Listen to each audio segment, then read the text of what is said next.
नांदेडमध्ये महिलांनी काँग्रेसच्या विरोधात जोरदार जनआक्रोश आंदोलन छेडले. महिलांना 33% आरक्षण देण्यासाठी केंद्र सरकारने संसदेत नारी शक्ती वंदन विधेयक सादर केले होते. मात्र विधेयकाला विरोधकांकडून विरोध करण्यात आल्याचा आरोप भाजपकडून करण्यात येतोय. याच पार्श्वभूमीवर राज्यभर भाजपकडून काँग्रेस विरोधात आंदोलन सुरू करण्यात आले असून नांदेडमध्येही महिलांनी मोठ्या संख्येने रस्त्यावर उतरून संताप व्यक्त केला.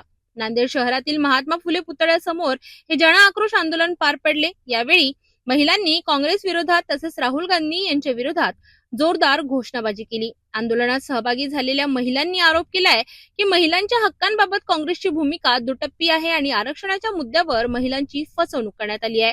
या आंदोलनात विविध भागातील महिलांनी मोठ्या प्रमाणात सहभाग नोंदविला आणि आपला रोष व्यक्त केला.